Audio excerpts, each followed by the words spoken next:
Mais uma vez, bom dia a todos, bem-vindos às reuniões clínicas da Medicina Esportiva Unifesp. Hoje, João Lombardi, ex-residente nosso, atualmente faz parte do staff, é preceptor aqui. A Tatiana, que sempre fez parte aqui do nosso staff, acompanha a gente aqui no SET há mais de 20 anos aqui, ela já é preceptora aqui no SET. E o professor Alberto Pocchini, que é o chefe da disciplina. Bom dia a todos. Professor Alberto, por favor. Obrigado, pessoal. Bom dia, João. Bom dia. Bom dia, bom dia. Vamos lá, então, com esse tema um dos mais importantes aí, né? A gente acha que não é tão frequente, né? Mas a gente percebe que todo mundo tem um caso ou outro disso, né? E geralmente pacientes jovens, às vezes nem sempre mulher, né? Porque na mulher, às vezes, tem um pouco mais de associação, como a Tati vai mostrar, com relação à parte das medicações, né? Mas mesmo em pacientes do sexo masculino a gente tem. Então, obrigado aí pela presença de vocês. Fica à vontade, João. Bom, vamos lá. É um prazer para mim, uma satisfação poder estar retornando aqui para dar mais uma aula, ainda mais dividir a apresentação com a Tati. Inicialmente eu vou trazer 3 casos clínicos, duas são pacientes minhas e uma paciente nosso do SET, para mostrar que é um assunto tão importante, tão pertinente, que merece toda a nossa atenção aí. Então, o caso clínico 1 aqui é um paciente masculino, 30 anos, ele é nadador, amador, vamos ver se vai o vídeo aqui. Ele teve um edema inexplicado em membro superior direito após prova de natação, com assimetria entre membros, teve alteração ao longo do tempo, coloração do braço direito, falou que ficou bem amarelado, e sensação, amarelo esverdeado, sensação de braço fadigado para execução de atividades de esforço, negou o uso de substâncias ergogênicas. Foi direcionado, então, o ultrassom em membro superior direito, com suspeita de trombose de veia axilar, estendendo ali até a basílica, direcionou, então, a angiotomo que a gente viu para fazer o diagnóstico ali certeiro, e foi visto, então, que realmente pela angiotomo tinha essa trombose ali da região que foi descrita pelo ultrassom. Caso clínico 2 é uma corredora, corre de forma recreativa há 2 anos, treina com assessoria de corrida certinho. No histórico tem uso de anticoncepcional hormonal oral e um histórico de viagem prolongada recente, 2 semanas antes do evento.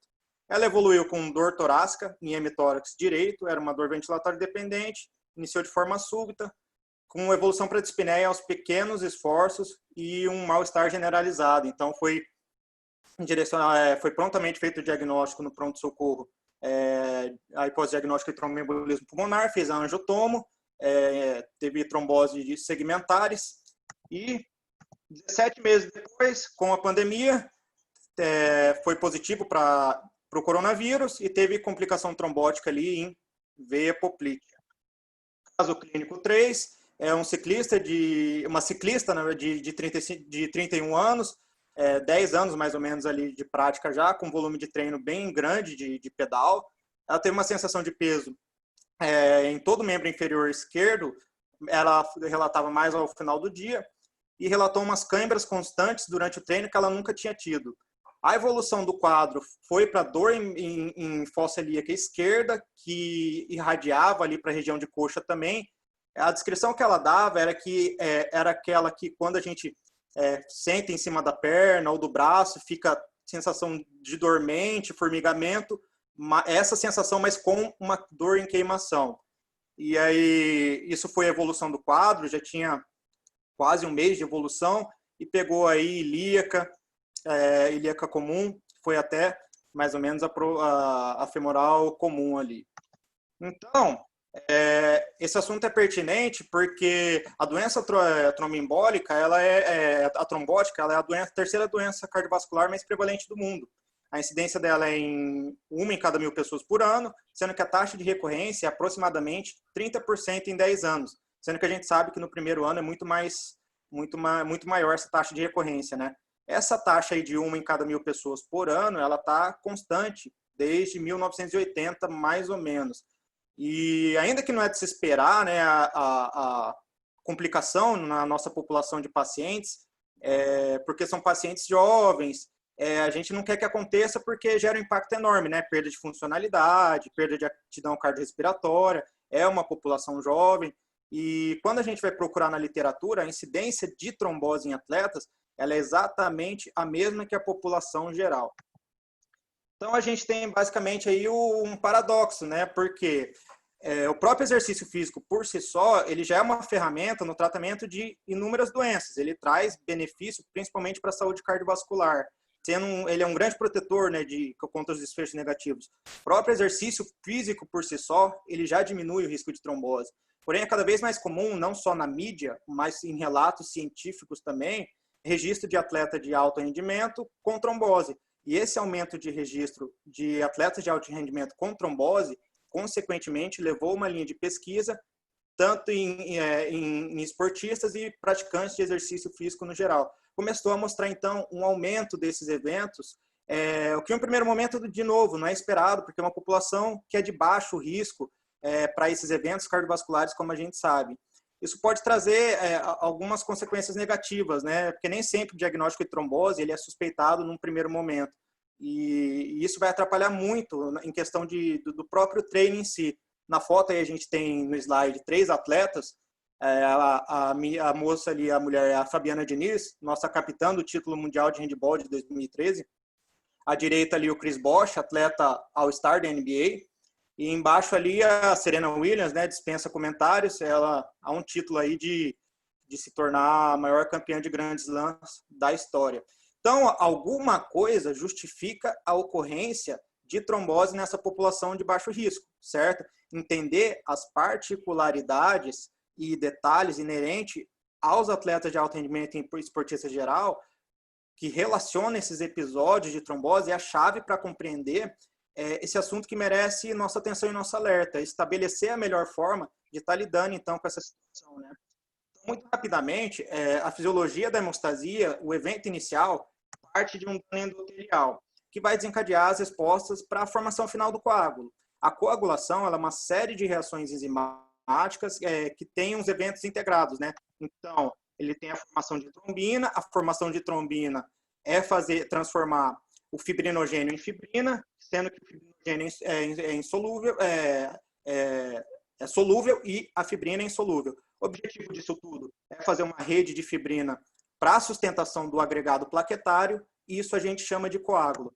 Claro que isso não acontece o tempo todo, né? Senão a gente teria coagulação do sistema endovascular inteiro, e aí a gente tem um sistema que equilibra isso, que é o sistema fibrinolítico. Então, através de proteínas que fazem a dissolução desse coágulo, ela ativa essas proteínas e controla, então, essa coagulação para o local restrito da lesão ali. E, além disso, ativa o plasminogênio, que vai transformar em plasmina. A plasmina é uma protease, porque depois que o coágulo faz o papel dele, ele precisa ser dissolvido. Então, é essa protease chamada plasmina que dissolve o coágulo, tá? A fisiopatologia acontece a partir do momento que esse equilíbrio harmônico entre o sistema de coagulação e sistema fibrinolítico, ele é quebrado. E a perda desse equilíbrio acontece pela famosa tríade de Virchow. Essa famosa tríade de Virchow foi montada em 1892 e ela é aceita até hoje na medicina como explicação fisiopatológica para a trombose. Essa tríade nada mais representa do que a quebra harmônica desses dois sistemas, coagulação e fibrinolítico. Então, a gente tem aqui o que leva ao desequilíbrio dessa hemostasia dos componentes da tríade de Virchow são esses fatores de risco que a gente está vendo. Eles tendem a atuar em pelo menos um daqueles 3 fatores. E é a partir dessa situação que acontece a trombose. Repare que o que vai desencadear a tríade de Virchow é atuar, então, num daqueles 3 fatores que vai desequilibrar. Esses são fatores de risco de trombose para todo mundo, atletas e não atletas, sedentários e praticantes de exercício físico. Se a gente prestar atenção, nós vamos ver que esses fatores de risco não são esperados em uma população de atletas e esportistas, não é verdade? Idade geralmente é mais jovem, obesidade quase inexistente. Não é de se esperar malignidade, não é de se esperar que um atleta fume. Não está escrito aí, mas, por exemplo, trombose relacionada a catéteres são os pacientes hospitalizados e a gente não espera isso de um atleta também. Também tem as trombofilias hereditárias que são consideradas raras na população. Então, também não é algo que a gente vai ver rotineiramente em atletas, só que mais para frente a gente vai ver que isso tem um impacto ali em decisão de carreira pelo risco enorme de trombofilia. Então, um dos fatores de risco, por exemplo, de trombose, já é ter tido trombose. talvez ele seja até o principal fator de risco já ter tido trombose. Porém, a gente tem que lembrar, em até 20% dos casos, a gente não identifica fator de risco nenhum. Mas, se aqueles fatores de risco não é de se esperar em atletas esportistas, e nós vimos que está cada vez mais comum trombose neles, será que é o exercício físico que desencadeia, então, essa trombose?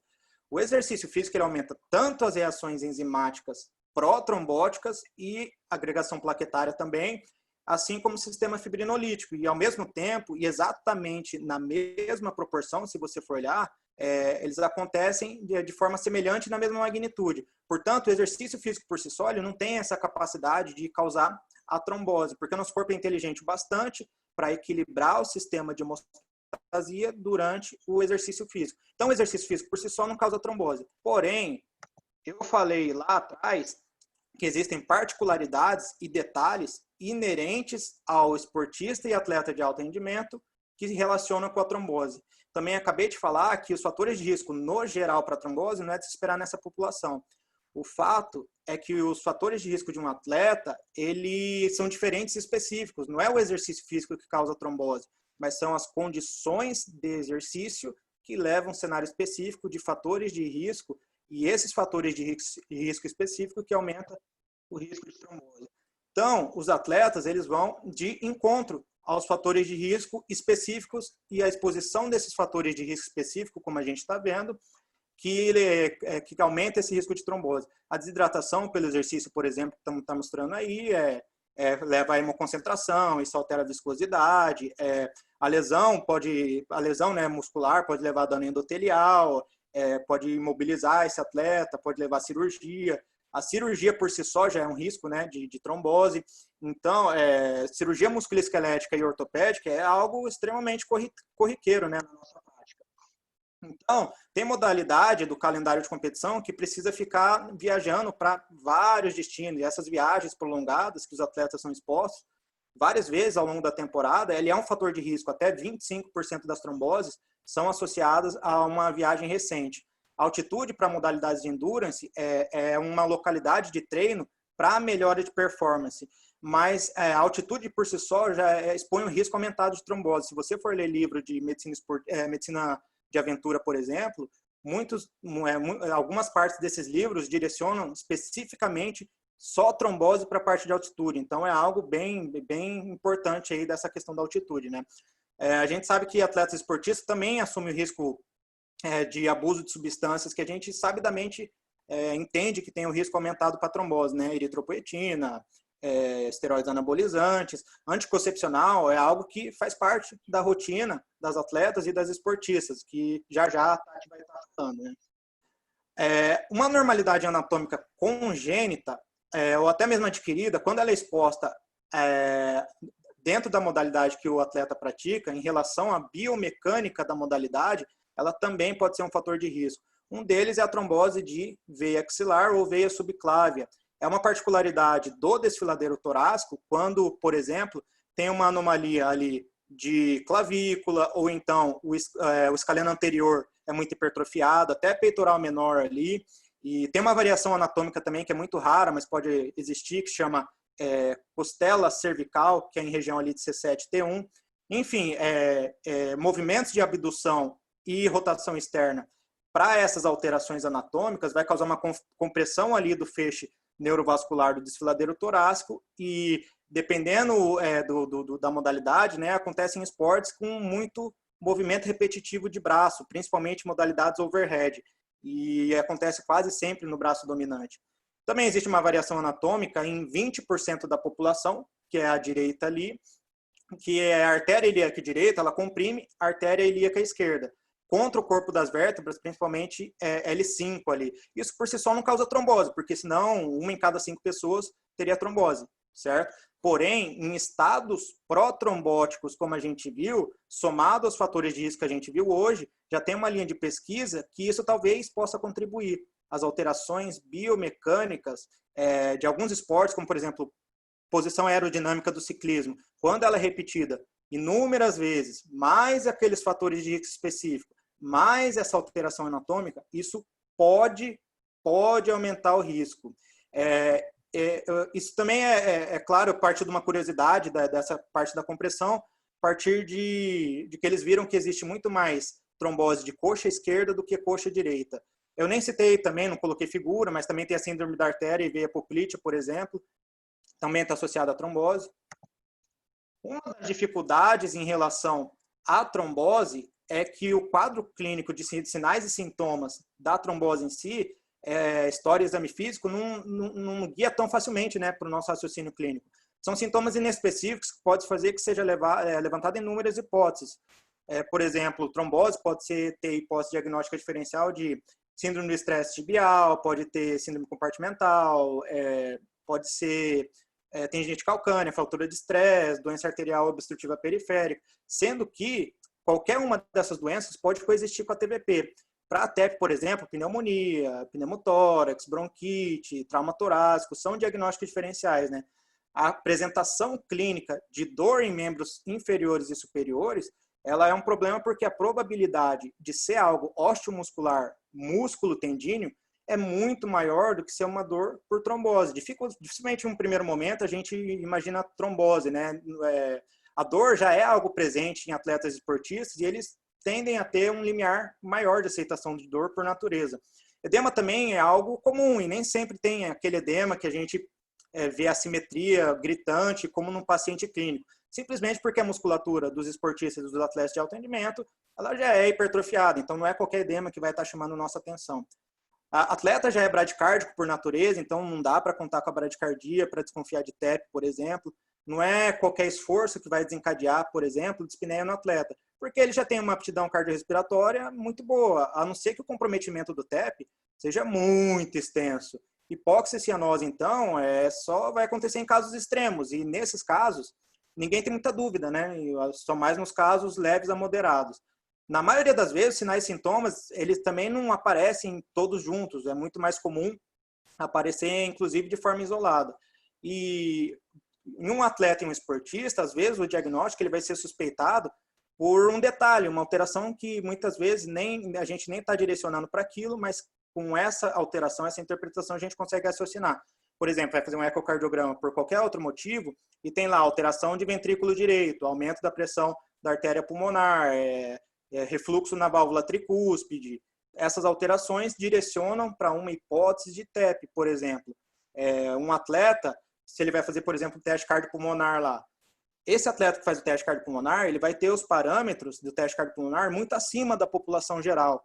E aí a gente não dá para contar com isso de efeito comparativo. Então, o que a gente tem que fazer é comparar ele com ele mesmo, certo? Porque, por exemplo, uma queda de VO2 ou um VE-VCO2 que esteja muito alterado, mas sempre comparando ele com ele mesmo. O resumo disso tudo é que o limiar de suspeição tem que ser muito grande, porque às vezes a única informação que você vai ter é um detalhe, né? Tem uma publicação que mostra que quase 50% dos casos de trombose, eles foram diagnosticados errados e que o atraso em relação ao diagnóstico foi quase 2 meses, média de 56 dias ali, mais ou menos. E isso é muito importante, né, essa informação. Isso é um problema porque o diagnóstico tardio, ele aumenta o potencial de gravidade. A anticoagulação, ela é crítica, né, para tratar TVP e as complicações disso são cada vez piores caso a gente não trata. Porém, a mensagem que o diagnóstico de trombose, por isso tudo aqui que eu estou falando, que ele deve ser lembrado, né? Nem que a gente for fazer como um diagnóstico diferencial, ou então para descartar essa hipótese. Quem trabalha com atleta, ele tem que estar ligado nesses fatores de risco, assim como as possibilidades de trombose para o diagnóstico precoce e manejo clínico inicial. O score de Wells, por exemplo, é uma ferramenta que estima a possibilidade de trombose, mas ela foi criada a partir de uma população de pacientes clínicos, ele não foi criado para atletas esportistas. Será que para atleta esportista ela pode estimar o risco de trombose? A resposta é que aparentemente ela não é eficaz, podendo inclusive contribuir para essa questão de diagnóstico errado e tardio. A gente viu agora há pouco que a apresentação clínica ela tem peculiaridades, e isso reduz ainda mais a acurácia do score de Wells, principalmente pela forma que o score de Wells é estruturado. O score de Wells ele leva em consideração tanto história quanto exame físico. Se a gente for parar para pensar ali, olhar no score de Wells, em relação à TVP, a maioria dos casos a gente vai marcar a subtração ali, não é verdade? Simplesmente porque quase sempre outro diagnóstico vai ser mais provável que TVP. E isso por si só perpetua tudo que foi apresentado em relação à dificuldade de trombose, né? Além de que outros parâmetros, não é de se esperar em atleta se você for ver a tabela ali. Mesma coisa para TEP, de novo, não dá para esperar taquicardia em um atleta ou esportista, vai ser mais provável, quase sempre vai ser mais provável outra hipótese que não seja TEP. Resumo é que o score de Wells aparentemente não é interessante e, ao invés de ajudar, ele pode, inclusive, atrapalhar. O diagnóstico definitivo de TEP-TVP, ele é feito por radiologia. E aí, em relação ao dedímero, ele é um exame que o valor, a gente utiliza o dedímero como valor preditivo negativo, certo? Porque o valor preditivo negativo é de 0,95, quando ele é abaixo de 500. E em atletas esportistas, ele vem a ser interessante, porque quando ele está acima de 500, isso parece direcionar muito bem os exames radiológicos para estar fazendo o diagnóstico da trombose em si. E aí, a gente tem aqui, vendo uma situação atípica, né? E é uma doença nova, surgiu aí de forma inesperada, e ela tem vários centros clínicos de apresentação da COVID, né? Uma delas é justamente a trombose. O cenário que provavelmente a gente vai estar esperando a gente aí é que esses pacientes vão aparecer na nossa prática clínica e questões em relação à trombose, não só de trombose, né, tem que ser abordada. Em relação à trombose, eu já falei que um dos fatores de riscos mais importantes é já ter tido trombose. Então, isso por si só já denota a importância, né, da questão da trombose, COVID e atletas. Então, vai ter que ter todo um direcionamento em relação a isso, vai ter que receber uma atenção especial, vai dificultar ainda mais o desafio que já é enorme, porque é uma doença que tem 11 meses, né, e evidência científica demora para ser feita, então tem que ser desse jeito, né, já não tem nada muito robusto de trombose, atletas e esportistas, trombose, atletas e COVID, muito menos, né, mas isso vai ter que entrar em todo o contexto que foi discutido. Lá atrás eu citei, por exemplo, que está constante, né, a taxa de 1 em cada 1.000 pacientes por ano, então talvez com a pandemia, provavelmente isso vai mudar. E os pacientes que tiveram trombose por COVID vão aparecer, como a paciente que eu mostrei aqui no caso clínico, vão passar a aparecer, né, na nossa prática. Não existe nenhum material que fala sobre tratamento específico de trombose em atletas e esportistas. Consequentemente, o tratamento do primeiro episódio ele é feito igualzinho como na população. Se TVP não for tratada corretamente, por exemplo, a chance de TVP virar um TEP é de quase 50%. E 70% dos TEPs eles já estão associados a TVP, né? Em atletas e esportistas isso vira um problema, porque se não tratar adequadamente, tem a questão da síndrome pós-trombótica, e isso vira um problema na vida deles, porque síndrome pós-trombótica, ela é composta por dor crônica, sensação de perna pesada, edema de repetição, câimbras, varicosidades. O TEP, por exemplo, ele pode dar perda de aptidão cardiorrespiratória, perda de capacidade funcional, dispneia crônica, pode ter um TEP crônico que leva a hipertensão pulmonar, altera as câmaras direita do coração. Isso falando só de síndrome pós-trombótica, não estou nem falando de complicações, né? Já falei, por exemplo, de risco de recorrência, que é perto de 30% durante a vida.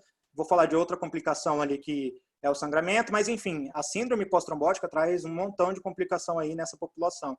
Tempo mínimo de anticoagulação para qualquer pessoa é no mínimo 3 meses.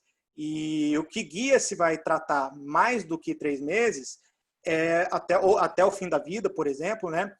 Ou durante um ano, enfim, é a avaliação caso a caso. Para os esportistas e atletas de alto rendimento não é diferente. Então, a interpretação de fatores de risco que levou o paciente a apresentar a trombose, ou seja, avaliar os riscos e benefícios em relação à complicação de estar retirando a anticoagulação depois de 3 meses, para ver qual que pesa mais, né?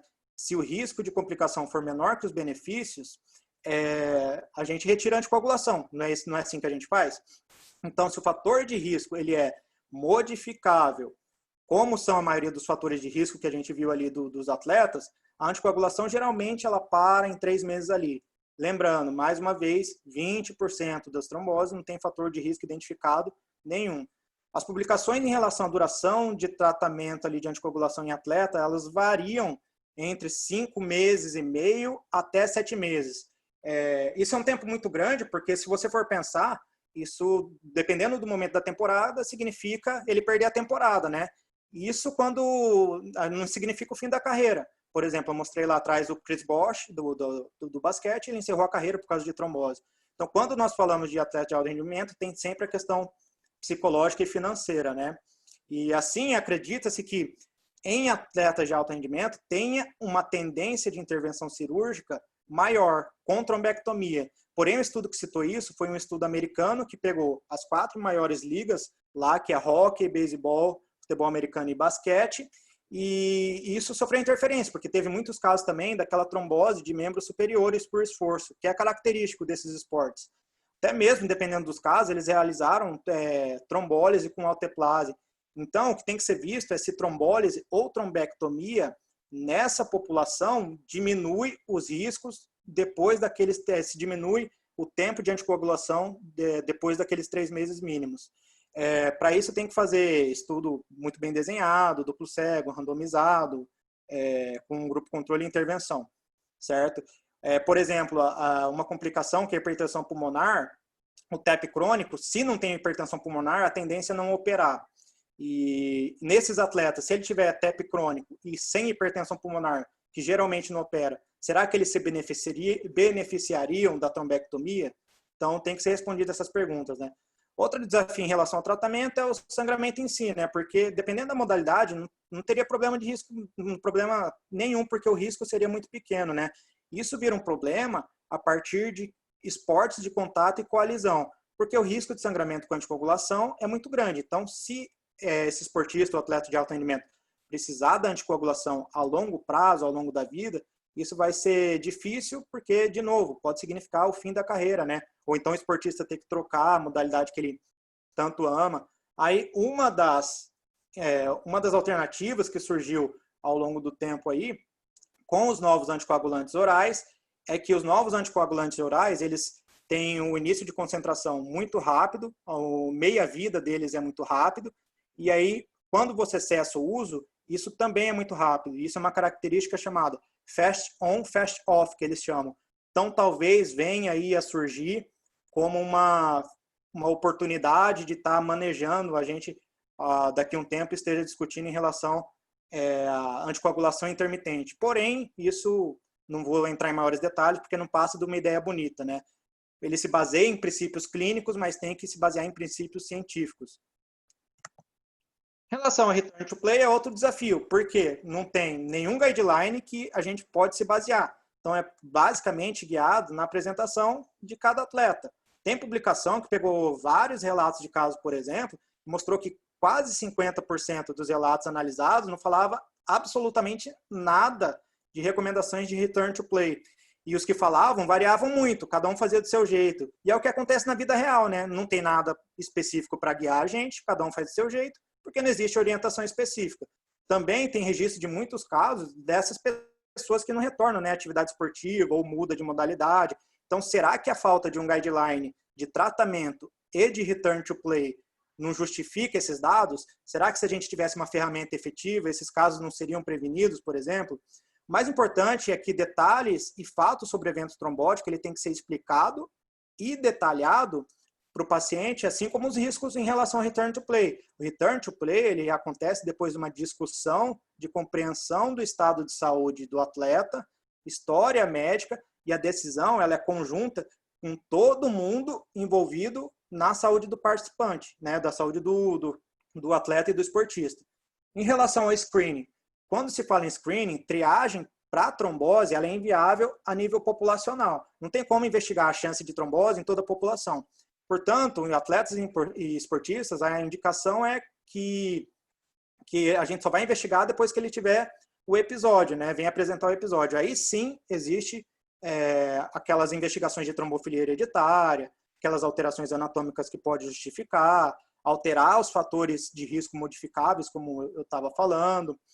Também, se a triagem só é viável depois do episódio, e a gente não quer que ele aconteça, uma sugestão que os artigos trazem é de que talvez na avaliação pré-participação seja um momento oportuno de direcionar perguntas relacionadas à trombose, tirando o máximo de informações possíveis. Quais que são essas perguntas? Histórico familiar e pessoal de trombose, a história familiar positiva para trombose, ela é quase sempre citada nesses artigos aí. Se treina em altitude, em algum momento do macrociclo, qual o calendário de competição, aonde que vai ser, quanto tempo de viagem vai demorar, substâncias que a gente tem que se preocupar não só pelo doping, mas também pelo risco de trombose. De novo, eritropoetina, esteroides anabolizantes. como que é a hidratação desse atleta, perguntar agora, nesse momento que a gente está vivendo, se o atleta teve trombose pelo Covid, nas pessoas que tiveram Covid, né? Perguntar sobre anticoncepcional, ele tem que fazer parte da anamnese frente a essa questão de trombose, que a Tati vai estar falando daqui a pouquinho. Tá? Com essas informações, você consegue interpretar e ter uma abordagem direcionada para não ter uma surpresa, né? Você consegue se prevenir em relação à trombose. E se não prevenir, você consegue manejar da melhor forma possível, porque você já estava preparado e sabia dos riscos. Você não foi pego de surpresa, né? Além disso, diminui os riscos de diagnóstico equivocado ou aquele diagnóstico tardio, como foi mostrado. Para finalizar, melhor que uma triagem é a educação em relação ao assunto. Tudo isso tem que ser conversado com o atleta ou esportista, com os pacientes, e a responsabilidade é dividida com todo mundo que é responsável pela saúde desse atleta. Então, a trombose ela não pode nem deve ser um problema impeditivo à prática de exercício físico. Existem algumas publicações que avaliaram a relação do exercício físico após episódio de trombose com desfecho negativo. Eles viram recorrência, complicações e mortalidade. E o que foi visto é que, além do exercício não causar aumento da recorrência, ele diminuiu em cerca de 30% o risco de mortalidade. Então, ele não só é seguro, como ele reduz as complicações, e como, por exemplo, a síndrome pós-trombótica que a gente não quer.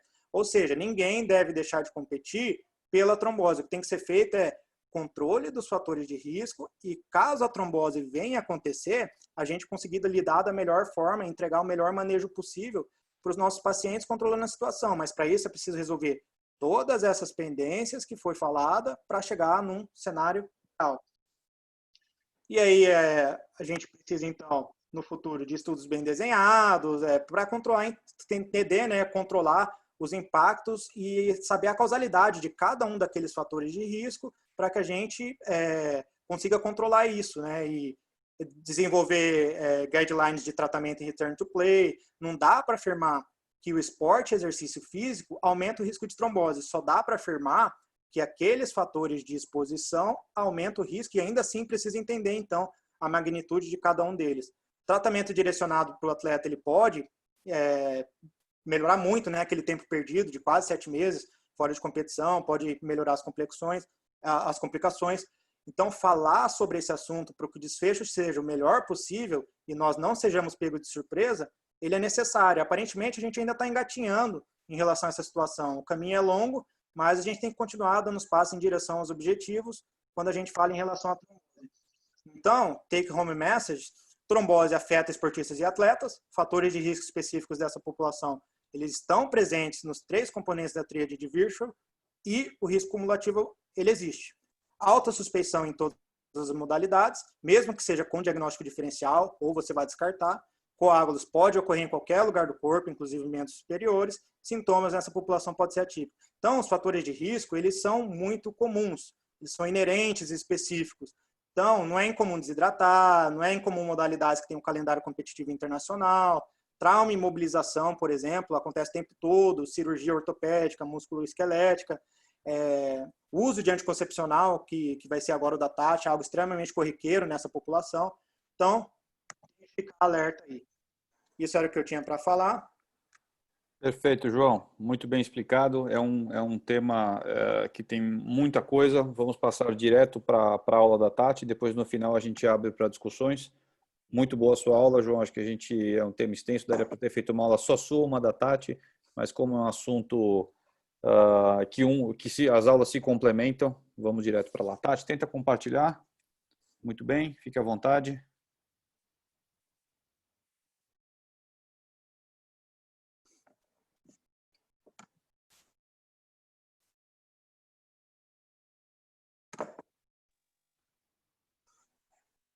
Perfeito, estamos vendo bem, Tati. Você está sem som, Tati, não estamos ouvindo você. Estamos vendo a imagem, porém você está sem som. Voltei? Te ouvimos bem, fica à vontade, vamos lá. Paulo, obrigada pelo convite, né? Albertão, Andreoli, é um prazer. Acho importante a gente falar, né, que eu estou entrando aqui nessa apresentação por 2 motivos, tá? Primeiro, João, assim, você voou na sua aula. Acho que temos uma referência no grupo agora em trombose em atleta. Impressionante a quantidade de informação que você trouxe. Essa apresentação ela foi sugerida também no COB, né, no Comitê Olímpico.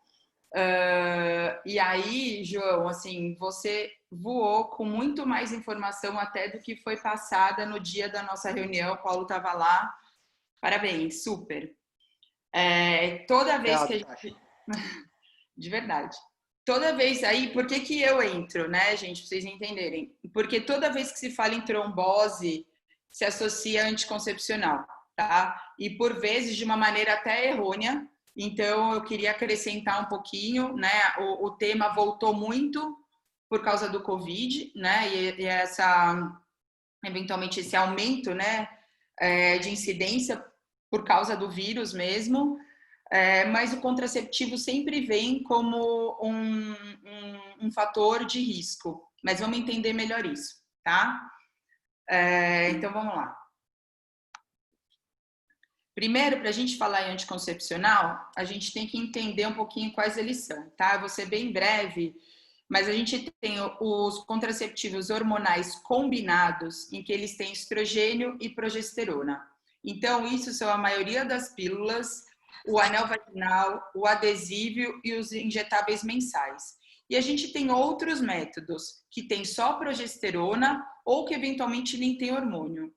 Hoje, a nossa ideia é falar dos combinados, porque o vilão, entre aspas, aí, em relação à trombose, é o estrogênio, tá?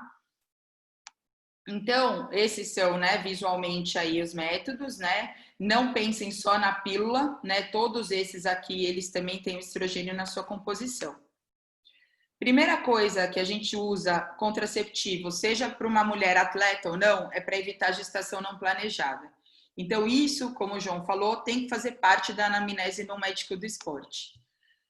Eu sempre gosto de brincar e mostrar, esse garoto circulava a Vila Olímpica com um monte de camisinha, existia máquina de camisinha na vila, então, assim, tá rolando, hoje tá rolando no evento, e a gente evitar que a nossa atleta engravide é uma prioridade, além de planejar o ciclo dela e afins.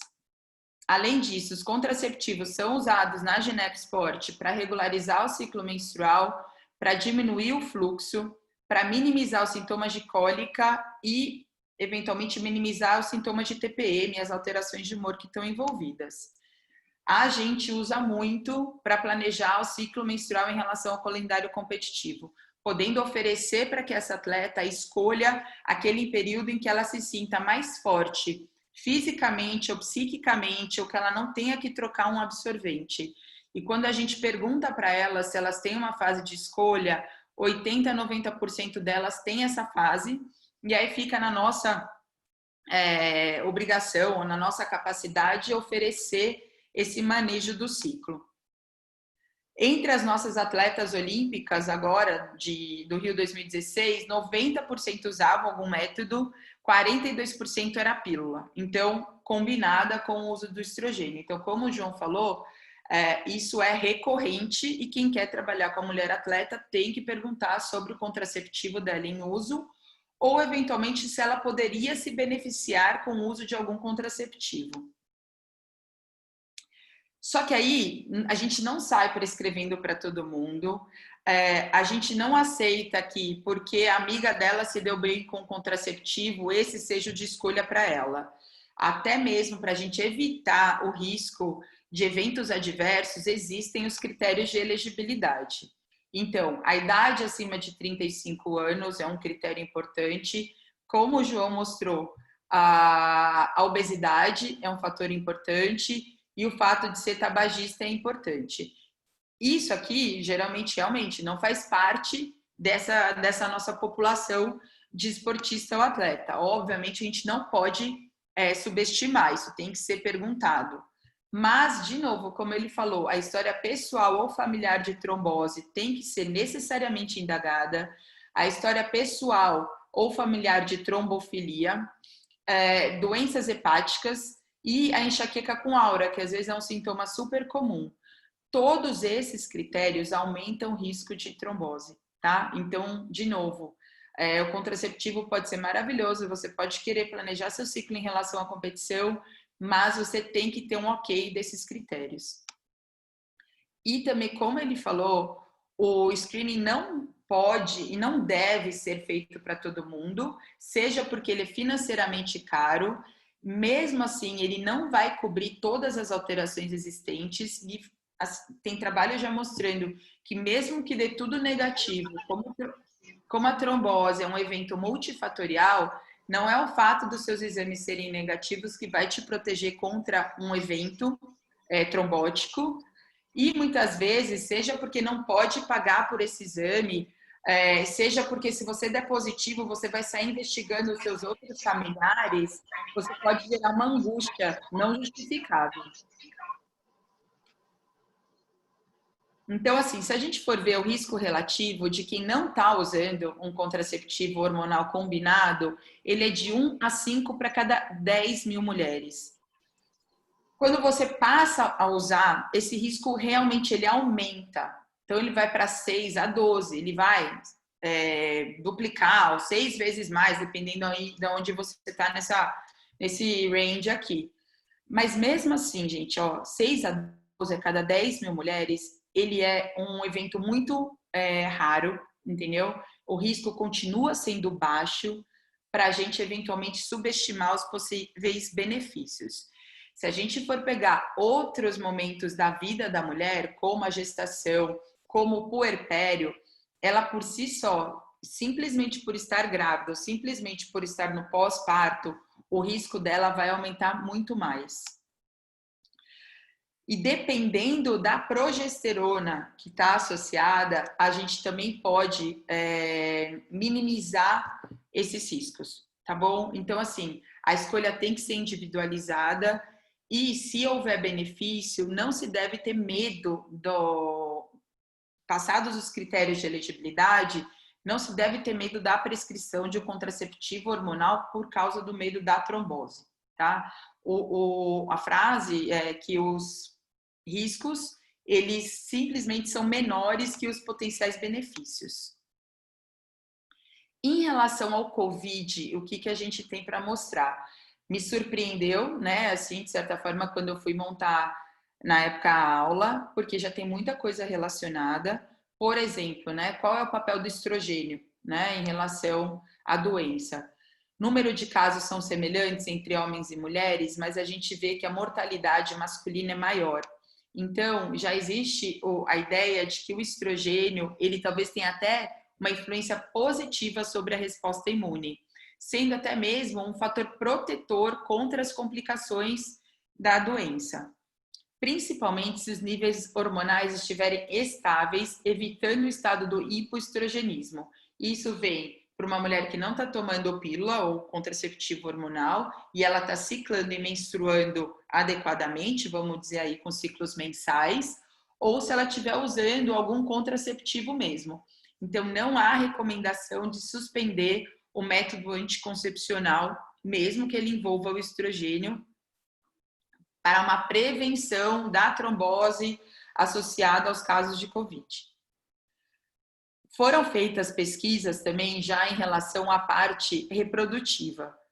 Quando teve o knockdown, que tudo fechou, o primeiro problema que se apareceu foi que os serviços de planejamento familiar tiveram que ser considerados essenciais para o fornecimento dos métodos contraceptivos, porque a estimativa que eles fizeram era que se 10% das mulheres parassem de usar algum método, isso ia repercutir em 15 milhões de gestações não planejadas. Seria o quarenteners, que estão chamando, um baby boom aí. Por quê? Brincadeiras à parte, né? Foi muito falado que era a vingança dos casados, diferente dos outros episódios aí de catástrofes, de terremoto, de tsunami. Nada disso aconteceu, as residências estão íntegras, as pessoas estão em casa, então a frequência de relação sexual em relação ao casal aumentou em relação ao ano anterior. Se você associar isso ao menor uso de contraceptivo, obviamente você vai ter um aumento no índice de gestações. Só que isso não estava sendo buscado. Então, a gente teve aí um bug, porque as pessoas queriam engravidar menos, mas elas estavam com medo de usar anticoncepcional, e além disso, o ciclo menstrual, e aí vocês podem levar isso para a prática de vocês, né, aí, e observar, teve muita desordem menstrual em relação às meninas. Teve um trabalho aí motivado no setor de gineco-esporte, conduzido aí pela Rosângela, tanto com as atletas do nosso ambulatório, quanto as esportistas fora, e teve um aumento de 24% de queixa de irregularidade menstrual. Existe aí um fator psíquico que também pode alterar, e o estresse envolvido com a doença pode fazer com que essas meninas não ciclem direito. Com isso, o período ovulatório foge um pouco do controle e, de novo, elas se tornam suscetíveis a uma gestação não planejada.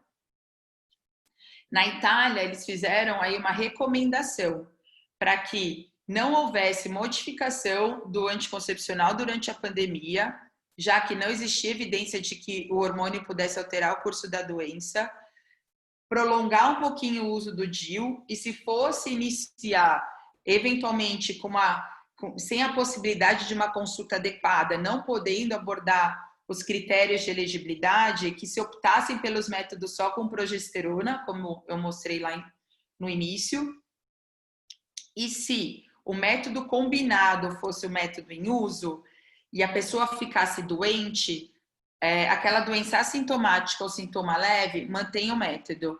Se eventualmente isso evoluísse para uma pneumonia severa ou com restrição no leito, que foi o que o João também falou, que é a parte de uma imobilização prolongada, aí sim interromper o uso e reiniciar depois a recuperação. Puxando um pouquinho para trazer isso agora, né, fora Covid, para a nossa realidade, como o Alberto falou no começo, quem lidar com o esporte vai acabar presenciando muita viagem, e eventualmente a trombose vem nesse pacote. De novo, a TVP é uma doença multifatorial que tem fator genético e ambiental envolvido. As viagens em terra também não podem ser subestimadas. Na aula que o vascular fez para a gente, ele falou que nos dados dele teria uma trombose a cada 4.500 voos. E voos longos deveriam ser considerados aqueles com 4 horas de duração. Isso não é algo determinado, tá bom? Não existe, vamos dizer, um consenso em relação a isso. A trombose pode acontecer num voo menor, né? O voo menor pode ser um fator de predisposição. Mas, enfim, 4 horas são voos considerados longos. Além disso, como o João falou, tem a desidratação. A recomendação seria de se tomar 250 ml de água a cada 2 horas na véspera de um voo. Evitar o consumo alcoólico. Então, cuidado com os atletas que saem para as comemorações no fim das provas, enfim, no fim do campeonato, na véspera de um voo.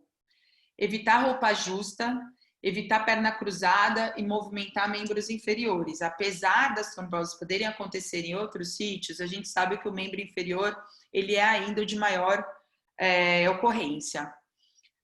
Uso de meia elástica, proteção mecânica foi muito preconizada. Então, a gente fala na meia de média compressão. Cuidado, porque tem algumas marcas que usam a média compressão com uma compressão inferior a 20 a 30 milímetros de mercúrio. Então, a gente fica com a ideia do 20 a 30 milímetros de mercúrio. Para Tóquio agora, já seria uma recomendação para os nossos atletas fazerem essa viagem para o Japão usando meia elástica.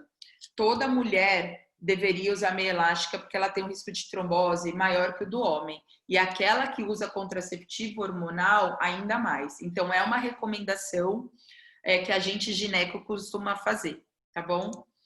O uso ou não de anticoagulante como prevenção, não, entre aspas, deve ser feito de rotina. Isso é uma conduta muito individual. Às vezes, em atletas, ele referiu, tá? Isso é uma proposta do vascular. Mais baixos que 1,60 ou mais altos que 1,90, talvez isso possa fazer sentido, mas que não é algo de rotina, tá? Por vezes, assim, vira uma conduta individual, por vezes proteção, por vezes porque dá certo, enfim, a gente não tem, né, infelizmente, um protocolo bem estabelecido em relação a isso. De novo, dentro do que o João falou, o mais importante é a gente informar, tá bom? Porque às vezes é muito difícil você fazer com que a atleta use a meia elástica. Às vezes é muito difícil fazer com que ela se hidrate ou que eles não bebam na véspera. E aí, de novo, é uma responsabilidade dividida. A parte do médico que está acompanhando uma equipe é informar, solicitar, incentivar o uso. Agora, faz parte também de uma consciência pessoal cumprir, né, a sugestão. E além disso, como sugestão, né, eu sei que tem aí os ortopedistas, né, por aqui, incluam na sua anamnese o uso de contraceptivo hormonal. Se for uma cirurgia de grande porte ou uma cirurgia de membro inferior, que eventualmente a paciente vai ficar imobilizada, principalmente mais de 3 dias, vale conversar em relação a suspender o uso.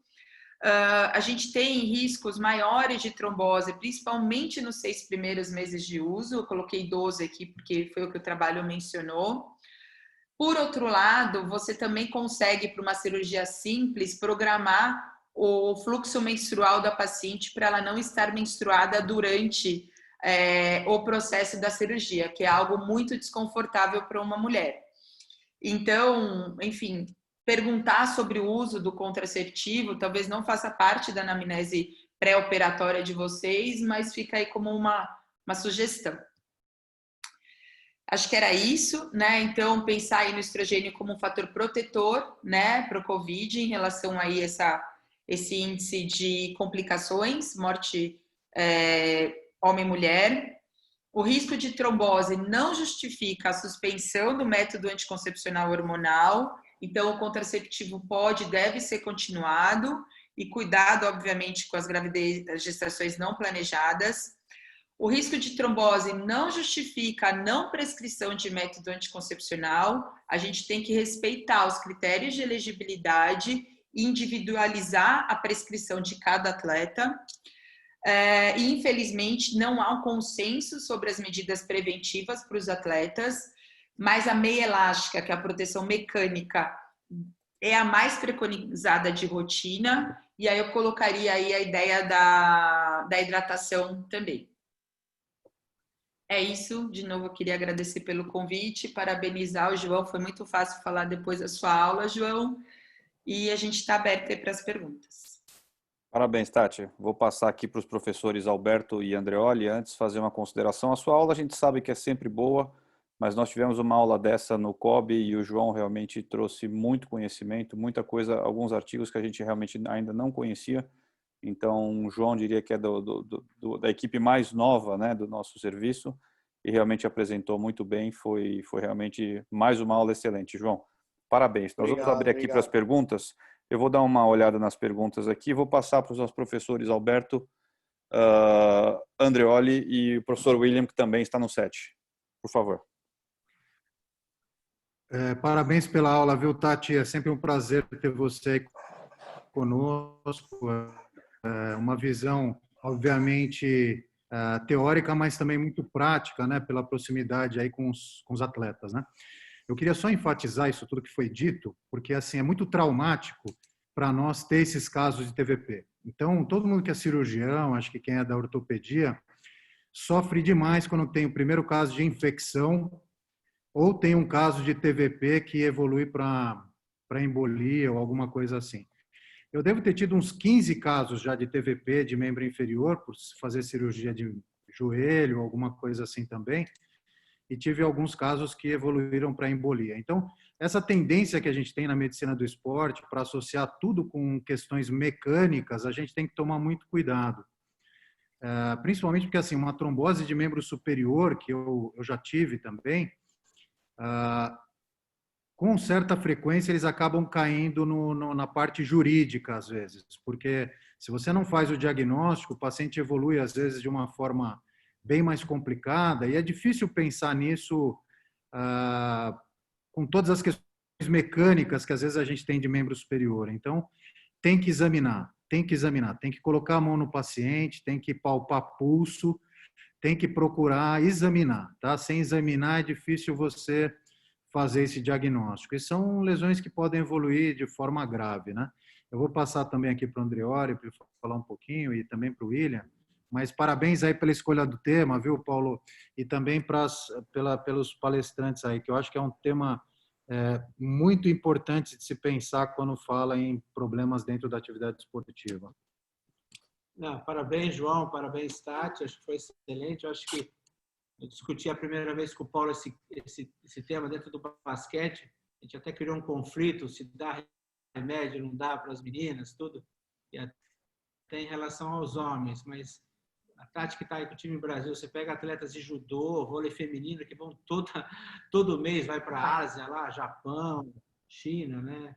Então, realmente, a minha pergunta, Tati, assim, você acha que a meia elástica é suficiente, em alguns casos, para as meninas?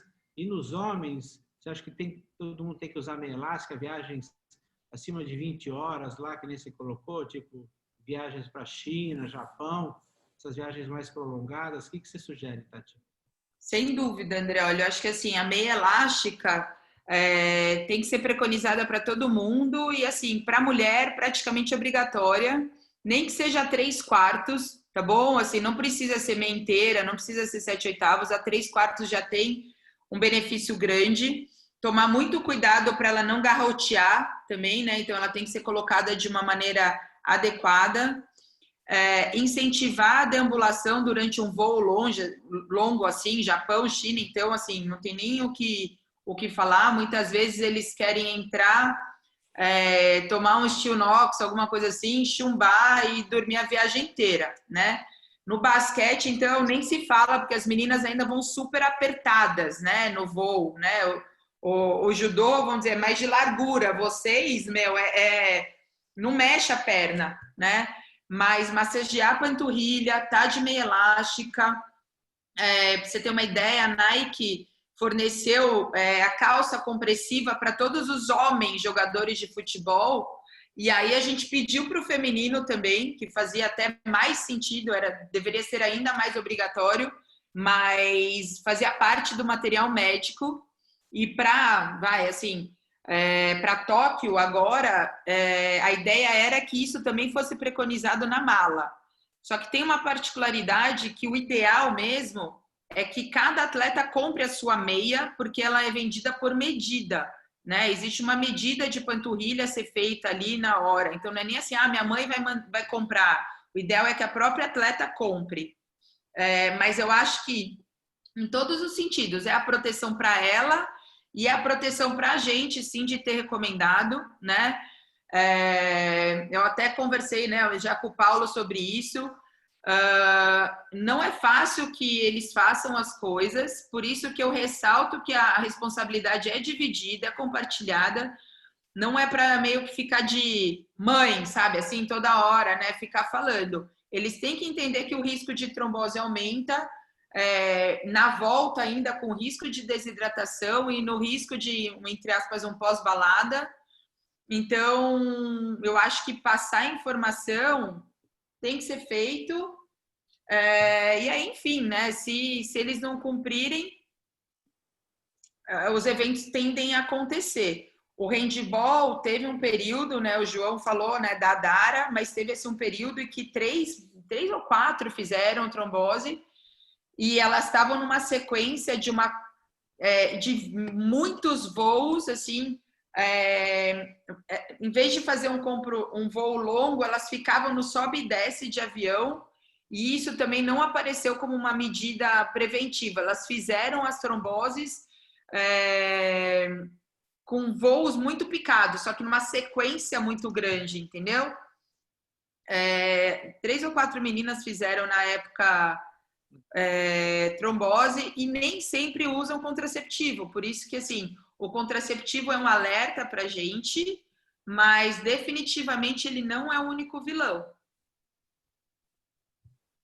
Eu acho que a gente discutiu bastante isso, né, naquela reunião do COB. Claro que essa não é uma postura da seleção de basquete, é uma postura mais individual. Eu tendo a ser um pouquinho mais agressivo com isso. Eu acho que até no nosso meio aqui, entre os que foram residentes nos últimos anos e os médicos próximos, nós tivemos 2 casos, né? Então, pessoas abaixo de 30 anos que trabalham na medicina esportiva, que são super ativos. Então, eu não sei, por mais que oriente todas essas medidas, eu tenho um pouco mais de medo, porque o que a gente vê muitas vezes, as atletas, elas deitam e capotam, e elas querem, na verdade, dormir. Elas falam, doutor, eu quero chegar lá, eu quero acordar lá. E por mais que você passe aquela visita noturna e dê uma olhada, você vê que, pessoal, quem está acordado está vendo o filme e não se mexe. Quando muito, elas vão até o banheiro e assim, a gente orienta andar 2 vezes, pelo menos no corredor, mas você vê que na prática isso não acontece. Nem sempre os voos são diretos, né? Você tem escala, aí você fica sentado no aeroporto, anda um pouquinho, senta de novo. Então, por mais que essas medidas sejam muito importantes, eu vejo que na prática a execução não é tão fácil. Então, eu, como opinião pessoal, eu tendo a... Paulo, você tem o fato das meninas ficarem, e são muito grandes mesmo, Gigantes, né? né? Ali numa cadeira pequena, muitas vezes com a perna de lado, a gente costuma trocar com elas de lugar para elas ficarem no corredor para conseguir esticar a perna, mas, enfim, eu acho que é um assunto que ainda gera realmente muita discussão, né? A nossa postura, eu acho que fica claro tanto na seleção quanto aqui na aula. Eu que pessoalmente tendo a ser um pouco mais incisivo nessa questão, mas sempre dando opção para o atleta, né? Eu sugiro que use, explico os porquês. Eventualmente, quem não quiser usar não é uma determinação, mas enfim, eu tenho medo. Eu acho que os riscos aí de ter uma trombose podem ser bem grandes. Tem uma observação. Só falo 2 coisas, Paulo. Uma coisa, é importante dizer que a sua conduta está longe de ser errada, entendeu? Ela só não pode virar assim, todo mundo tem que fazer. E entra na individualização mesmo, né? Assim, dependendo do voo, dependendo do perfil do atleta, dependendo, obviamente, do que você já conhece de cada uma, às vezes é melhor fazer uma prevenção medicamentosa mesmo, minimizar maiores riscos. Mas eu acho importante ressaltar essa divisão de responsabilidade. Claro, sempre explicando. Eu me sinto mais confortável, pelo menos, de orientar e passar, mas sempre o paciente tem que saber, tem que orientar, tem que ter a opção de escolher o que ele quer fazer, né? A Silvia aqui, que é Jó também. Isso, eu ia falar. O que a Silvia falou é bem importante, porque assim, é o que a gente falou, o primeiro mês e até o 6º mês é quando os eventos eventualmente associados ao contraceptivo acontecem. Então, a gente tem paciente que é assim, eu tô namorando, eu uso anticoncepcional. Não tô namorando, eu paro. É verão, eu não quero menstruar na praia, aí eu uso anticoncepcional. Aí não tá namorando, para. Esse vai e volta, aumenta o risco de trombose. Então, o uso contínuo, o uso por um tempo, né, prolongado, principalmente acima dos 6 meses, já dá uma segurança muito maior também, e diminui ainda mais o risco de um evento trombótico associado ao uso de anticoncepcional hormonal. Então, esse usa para, isso fala muito contra, né, e aumenta o risco. Paulinho, eu vou deixar só o William comentar alguma coisinha também, que tem um pouco a visão dentro do próprio ambulatório aí de endócrino, né, de sedentarismo, obesidade, essas coisas aí. Por favor. Bom dia a todos aí. Primeiramente, parabéns aí pelo João, né, doutor João aí, que eu acompanhei desde o primeiro ano de residência dele, né? E acho que ele vai lembrar muito bem da uma aula que ele apresentou justamente com os dados, né, de composição corporal, que ele tomou uma paulada naquele momento, que acho que foi uma coisa muito boa para ele, naquela paulada, porque hoje ele, né, ele desenvolveu a residência, agregou muito a ele. E eu conheço a tia dele, que é uma endócrina super bem conceituada, então acho que o João está de parabéns aí pelo desenvolvimento dele dentro da carreira aí. Falando um pouquinho mais sobre, né, como eu trabalho com cirurgia bariátrica, diabetes, a gente vê muita parte de trombose, né, e a gente acha que somente acontece com essa população, né, e a gente vê justamente que acontece com os ativos também e atletas também. Então a gente tem a noção de somente os parados que vão ter trombose, né. Então eu oriento pacientes pós-operatórios, né, de cirurgia bariátrica, que eles chegam no quarto, eles já têm que caminhar no próprio quarto, caminhar, né, nos corredores. Então, isso daí já é uma necessidade que a gente já orienta antes da cirurgia, né? Então, quanto mais condicionados fisicamente, melhor para eles caminharem no pós-operatório. E a gente vê muito isso, né, com problema de diabetes, neuropatia periférica. Então, e a gente tem atletas também, né, com diabetes, com neuropatia periférica e também eu já vi alguns casos de trombose também, mas são atletas mais amadores. Mas eu acho que é muito importante essa aula, essa visão agora em relação aos atletas, né? Olhar com outros olhos esses atletas aí. Tá bom? Mas parabéns a todos, parabéns aí, Tati, também. Faz tempo que eu não a vejo. Um abraço a todos aí. Um abraço, William. Acho que é importante ressaltar, né, João? A gente até conversou isso antes, que por mais que a gente fale atleta, é todo mundo, né? Assim, são os esportistas, são os amadores. É o que o William falou agora. Lógico que a obesidade é um fator de risco, que o diabetes é um fator de risco, mas essa parte da deambulação, né? A Silvia vai concordar comigo. As nossas gestantes, no primeiro dia pós-parto, pós-cesárea, estão andando no quarto, né? Pode estar com mais dor ou menos dor, mas a gente estimula essa deambulação pelos fatores associados mesmo de se ficar imobilizado, restritos, né? Esses três casos aí, as duas meninas são esportistas e o rapaz, ele é atleta, mas é amador, que justificando justamente isso que você falou, né? A Silvia fala aqui, deambulação até em repouso, né? São inúmeros elogios aqui de todos os participantes. Vou passar aqui para o nosso chefe de departamento fazer o encerramento, mas eu também já agradeço vocês. Brilhante aula. Lembro a todos que a gente vai deixar disponível no canal da Medicina Esportiva no YouTube. Alberto, por favor. Agradecer a todo mundo que participou. Eu acho que é importante a gente ter essa reunião cada vez mais forte. Aí os temas são muito bons, né? E vamos estimular todo mundo a estar assistindo aí, né, Paulo? Eu vou colocar também o pessoal da ortopedia, acho que pode participar mais, aí eu vou colocar lá no grupo. Mas parabéns, é isso aí. Ótima semana aí, pessoal. Abraço a todos, boa semana, gente. Obrigada, gente, pelo convite. Até terça. Parabéns, João. Tchau, tchau. Boa semana a todos. Um abraço.